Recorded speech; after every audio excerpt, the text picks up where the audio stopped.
ఆయన యాటిట్యూడ్, ఆయన అందరినీ రిసీవ్ చేసుకునేటువంటి పద్ధతి, ఇదంతా కూడా ఇందులో మనకి కనపడుతుంది. తర్వాత గద్దర్ గారికి సిపిఎం, గద్దరు రెండు పూర్తి భిన్నమైనటువంటివి కదా, భిన్న ధృవాలు ఇవి. ఈ భిన్న ధృవాలు ఒక దగ్గరికి ఎట్లా వచ్చాయనేటువంటిది ఎవరికైనా కలిగేటువంటి సందేహమే. ఆ భిన్న ధృవాల్ని ఒక దగ్గరికి తీసుకురావటంలో, ఒక వేదిక మీదకి తీసుకురావటంలో ప్రధానమైనటువంటి పాత్ర మన రాములు గారిదే. తమ్మినేని గారిని, గద్దర్ గారిని కూర్చోబెట్టడం, అదే కాదు గద్దరే కాదు, చాలా మంది ఇతర మేధావులు డిఫరెంట్ గా ఆలోచన చేసే వాళ్ళు అందరికీ సుందర విజ్ఞాన కేంద్రం ఒక వేదికగా తయారు చేయడంలో వీళ్ళందరితో నిరంతరం చాలా గంటల కొద్దీ, దినాల కొద్దీ తమ్మినేని గారు చర్చలు జరిపేవారు. ₹100 మాత్రమే పుస్తకం రెడీగా ఉంది. సభకు నమస్కారం. వాస్తవంగా చెప్పాలంటే ఇక్కడ ఉన్నటువంటి వాళ్ళందరూ స్ఫూర్తి ప్రదాతలే. స్టేజ్ మీద ఉన్న వాళ్ళు, ఇక్కడ కూర్చున్నటువంటి వాళ్ళు ప్రదాతలే. మా భూపతి గారు జస్టిస్కే ఇంజస్టిస్ చేస్తున్నారు. ఏమంటున్నారంటే అందరూ మటుకు 5 నిమిషాలు ముగించాలని చెప్పి చెప్పడం గ్రేట్ ఇంజస్టిస్, చాలా గ్రేట్ ఇంజస్టిస్. ఇంత పెద్ద ఇంజస్టిస్ జరిగితే నేను అనుకోలేదు. అయితే రూల్ ఎందుకుంటుందంటే రూల్ బ్రేక్ చేయడానికి ఉంటుంది కాబట్టి ఇబ్బంది. ఎనీ 15 సంవత్సరాల వయసులో ఉన్నప్పుడే కమ్యూనిస్ట్ ఉద్యమాలతో సంబంధం ఏర్పడింది. నాన్నగారు ఆయన ఫ్రీడమ్ ఫైటర్ కాబట్టి, నేతాజీ సుభాష్ చంద్రబోస్తో స్ఫూర్తి పొందినటువంటి వ్యక్తి కాబట్టి, నేను రకరకాల ఉద్యమాల్లో వెళ్తున్నప్పటికీ కూడా అక్కడి నుంచి ఒక పెద్ద అభ్యంతరం అనేటువంటి లేకుండా పోయింది. అది చాలా ప్లస్ పాయింట్ నా జీవితంలో, చాలా గొప్ప పాయింట్ ఏంటంటే, అయితే ఇంకొక విషయం కూడా చెప్పాను. చాలా చిన్నగా నేను ఉన్నప్పుడు 8th క్లాస్లో ఉన్నప్పుడు ఒకసారి ఆర్ఎస్ఎస్ వాళ్ళ మీటింగ్కి వెళ్ళేసి అక్కడ బొట్టు పెట్టుకొని ఇంటికి వచ్చాను. వచ్చిన తర్వాత నాన్నగారు అడిగారు, ఏంద్రా ఇది అన్నాడు. ఏంద్రంటే ఏం మాట్లాడి, ఎక్కడికి వెళ్ళి వస్తున్నావు? ఆర్ఎస్ఎస్ శాఖ మీటింగ్ అయింది, దానికి ఎట్టి పరిస్థితుల్లో పోయినా. మళ్ళీ నేను సిపిఐ మీటింగ్లో పోయినప్పుడు, ఇంకా మిగతా మీటింగ్లలో పోయినప్పుడు, కార్మిక సంఘాల మీటింగ్లో పోయినప్పుడు, రకరకాల రైతుల ఉద్యమాల్లో పాల్గొన్నప్పుడు ఏ రోజు కూడా అభ్యంతరం చెప్పారు నాన్నగారు. ఒక్క ఆర్ఎస్ఎస్ సమావేశం చిన్నప్పుడు పోయినప్పుడు అప్పుడు ఒక్కసారి మట్టుకు ఆయన అబ్జెక్షన్ చెప్పారు. బివి రాఘవులు గారు ఉండాలి. ఆయన దగ్గర సమయం తీసుకొని ఈ పుస్తకావిష్కరణ సభ పెట్టారు రాములు గారు. అయితే రాఘవులు గారి ఆరోగ్యం దెబ్బతిన్నది. ఒక సభ కోసం విజయవాడ వెళ్ళారు. అక్కడనే ఆరోగ్యం దెబ్బతిని అక్కడే ఇప్పుడు ట్రీట్మెంట్లో ఉన్నారు. అందువల్ల వారు రాలేకపోయారు. రాఘవులు గారు రాలేకపోతున్నారు, నువ్వు రావాలి అని నాకు ఫోన్ చేశారు రాములు గారు. రాఘవులు గారు రాలేకపోతే రాఘవులు గారు వచ్చే రోజు పెట్టుకుందాం, ముహూర్తం ఏముంది దీనికి, ఇంకా 4 రోజులు ఆగండి, రాఘవులు గారు హైదరాబాద్ వస్తారు కదా అప్పుడు పెడుదురు కానీ అన్నారు. అంటే కాదు, ఇంకో పుస్తకం ఉంది కదా, రాఘవులు గారు ఆ సందర్భంగా చూద్దాం, ఇప్పుడు మాత్రం అనుకున్న ప్రకారం ప్రొసీడ్ అవుదాం, ఎందుకంటే ప్రచారం కూడా అయింది. నేను రాములు గారు మా ఇంటికి వచ్చిన తర్వాత ఆయన చెప్తూ ఉంటే విన్నాను. ఆ తర్వాత నాకేదో దీంట్లో కొంత మెరిట్ ఉందని అనిపించింది. అని మా ఇద్దరి కలిగితే ఒక సందర్భంలో అది ఆశ్చర్యంగా కలిగింది.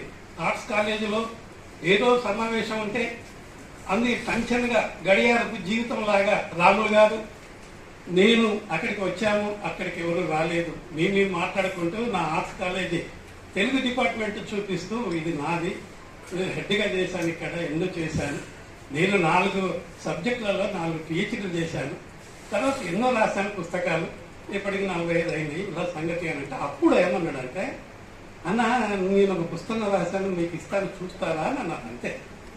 అని ఒక కాన్సెప్ట్ ని మిషెల్ ఫూకో ప్రతిపాదించారు. ప్రతి భావజాలానికి ఒక పితామహుడు ఉంటాడు అని. మార్క్సిజానికి మార్క్స్ అంటే మార్క్స్తో పాటు మిగతా వాళ్ళందరినీ కలుపుకుంటే మార్క్స్ పితామహుడు, అంబేద్కరిజానికి అంబేద్కర్ పితామహుడు, ఆ ఇద్దరు రాములు సార్కి పితామహుడు. ఈ పుస్తకంలో ఉన్న సారాంశం అంతా ఇదే. వెలువరించిన మా గురువు గారు రాములు సార్కి ప్రత్యేకంగా అభినందనలు తెలియజేస్తూ, స్ఫూర్తి ప్రదాతలుగా సజీవంగా మన మధ్యనే ఉన్నటువంటి పెద్దలందరికీ విప్లవ జైబీలు తెలియజేస్తూ ముగిస్తున్నాను. Thank you. జైబీ. అంటే కారంచేడు దగ్గర నుంచి కారంచేడు కానీ పదిరిపురం కానీ చుండూరు కానీ వివిధ చోట్ల, అదేవిధంగా బిఎస్పి కానీ చివరికి బిఎల్ఎఫ్ కానీ, ఇవన్నీ పోరాట కార్యక్రమాలన్నీ కూడా ఫోటో మాత్రం అంబేద్కర్ ఉంటుంది. పోరాటాలన్నీ వర్గ పోరాటాలు, కారంచేడు దగ్గర నుంచి ఈ రోజు వరకు వర్గ పోరాటాలు.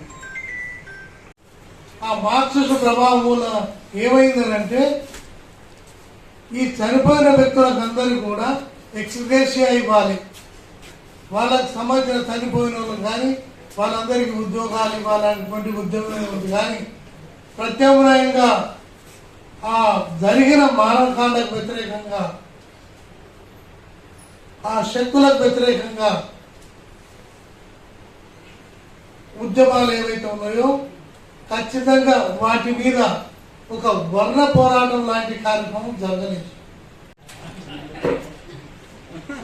అంటే రాములు గారు వాళ్ళ యొక్క సంబంధాన్ని రాశారు, వాళ్ళ చరిత్రను కాదు. సంబంధాలే చరిత్ర, మానవ సంబంధాలే, వర్గ సంబంధాలే చరిత్ర. ఇది మనకు చెప్పిన ఇది. సో అట్లా చరిత్రను ఒక రకంగా నమోదు చేశారు. నేను చదువుతుంటే సుందరయ్య గారి గురించి మొదలు పెడితే ఎప్పుడు 79-80లో కాలంలోకి వెళ్ళిపోయి ఇప్పుడు చివర ప్రసాదరావు గారు, పంచాయల గారు, ఈ కొత్త బిఎల్ఎఫ్, ఈ చరిత్ర వరకు అలా కళ్ళల్లో మెదిలింది. మాట్లాడాల్సింది ఏం లేదు. ఎందుకంటే ఆ పుస్తకం మీద మీ స్పందన చెప్పమని వారిని కోరాను తప్ప నేను మాట్లాడటం కోసం కాదు. నేను ఈ పుస్తక ఆవిష్కరణకి రావాలని కోరినంగానే మాధవరావు గారు అసలు ఏమాత్రం ఎడ్యుకేషన్ లేకుండా నేను వస్తా ఎప్పుడో చెప్పండి అని వారంటాం. రాయి ఏమన్నా రాయి, మేము పెట్టి చేయడానికి సిద్ధంగా ఉన్నాం. దానికి నువ్వు పైసల గురించి వాటి గురించి ఆలోచించకు, అదని తర్వాత చూసుకుందామని తెలంగాణ పబ్లికేషన్ చంద్రమోహన్ గారు చాలా సహకరించి ఈ పుస్తకాన్ని రప్పించడంలో కీలకమైన పాత్ర వహించారు. అంటే ఈ విధంగా అనేక మంది, అక్కడ వాగ్దేవి గారు అని ఉంటారు, వారు చాలా మంచి డిటిపి ఆపరేటర్, మంచి ఆపరేటర్, ఇట్లా అనేక మంది నాకు మన శ్రీనివాస్ గారు అన్నట్టుగా ఈ అందరూ కథలు, అందరూ తమ తమ జీవితాలు రాయాల్సిందే.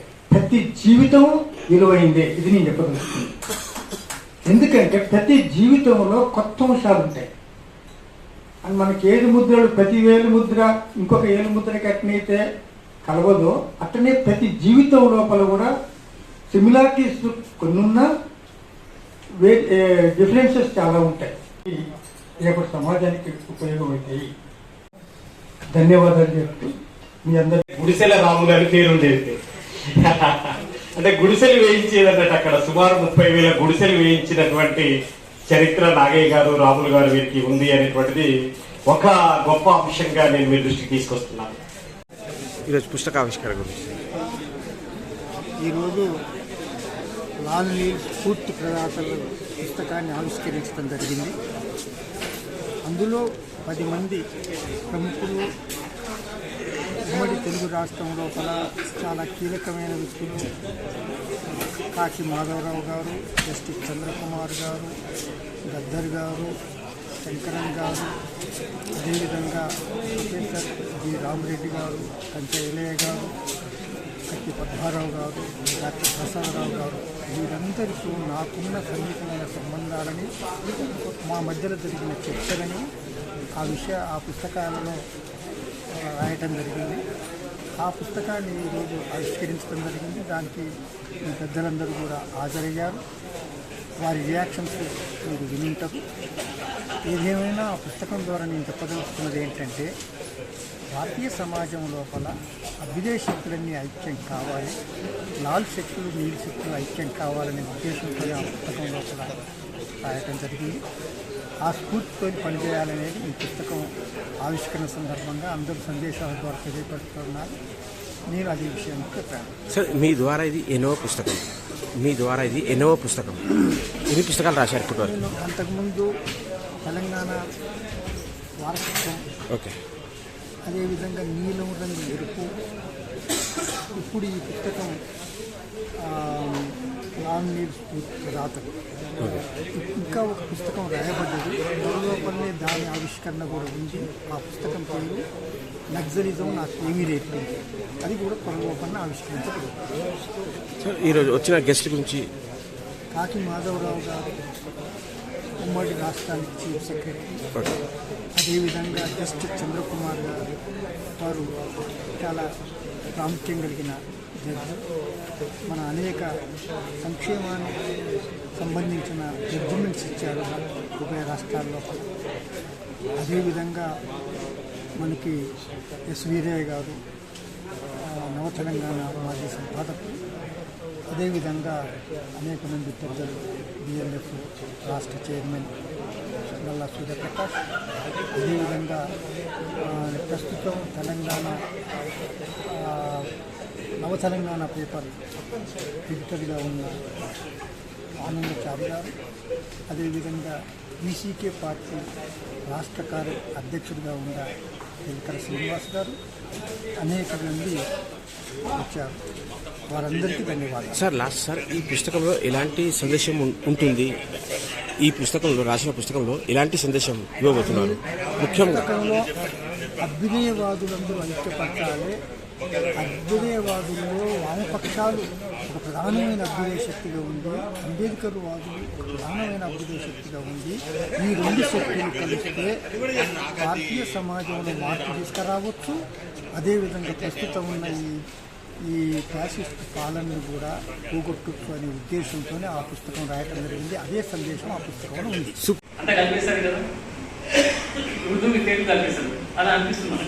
కానీ అది కూడా ఒక ప్రయోగం ఆనాడు, అది నాకు సాధ్యం కాదు. సుభాష్ గారు రాసేయడం కూడా 18,000 చొప్పకట్ట ఫ్రెండ్స్ కుదాలు అనేవాడు. 18,000 చొప్పకట్ట ఫ్రెండ్స్ కుదాలు. ఈ ఫ్రెండ్స్ అనే పదం ఒప్పు పదం. 18,000 చొప్పకట్ట తెలుగు పదం. ఇప్పుడు కష్టం, కానీ అప్పుడు ఆ కాలంలో చాలా ఉపయోగాలు పడ్డాయి. దాన్ని పట్టుకుంటే ఒక ఇస్మాయిల్ అని ఉండేవాడు మా ఊళ్ళో, అంటే ఖరీదు ఇక్కడి కాదు. ఇస్మాయిల్ అని ఒక అతను చూసి లాక్కరాఫ్ ఉట్టో అన్నాడు. లాక్కరాఫ్ నాకు అర్థం కాదు. అంటే లాల్ పాడైంది, లాల్ ఎక్కడ వేసుకున్నాడు పిల్లలు. లాక్కరాఫ్ ఉట్టో లాభం అంటే కాబట్టి ఈ లాక్కరాఫ్లను నమోదు చేసింది. ఇప్పటికీ తెలుగులో ఉన్న పదాలు కూడా మనకు కొన్ని అర్థం కావు. నేను మొట్టమొదట మా ఊరు నుంచి వచ్చిన ఒక అతను మా ఇంటి వస్తున్న సమయంలో నాకు ఇసుక లేదు అట్టి అంటున్నాడు. ఏం చేస్తున్నావు అయ్యా అంటే ఎక్కుతున్న గురించి చూపించాడు. తర్వాత 10వ అధ్యాయంలో 1930 వస్తున్నాం కదా, చాలా ఇంపార్టెంట్ కంటెంట్ ఏమన్నారు కాబట్టి నేను చెప్పాను. ఎందుకంటే లేకపోతే గౌరీశంకర్ గారు కొంచెం సార్ సరిపోతుంది. ఆయన పరిచయం చేశారు, నేపథ్యం చెప్పారు, సో పేరెంట్కి పెట్టాలని చెప్పారు. కాబట్టి ఆ విషయం అయిపోతుంది. ఆ విషయాన్ని మళ్ళీ ముట్టుకోండి. లేదని చాలా లోతుల్లోకి వెళ్ళలేదేమో. ఇప్పుడు మనకి వరదలు పెద్దవాడ నగరాన్ని ముంచెత్తుతున్నాయి. ఇంకా ఇతర అలా ఆ రోజుల్లోనే వరదల మీద వస్తూ తర్వాత కావ్య సంప్రదాయంలో పురుషుడు మాత్రమే నాయకుడు ఉండాలి అనేటువంటి దాన్ని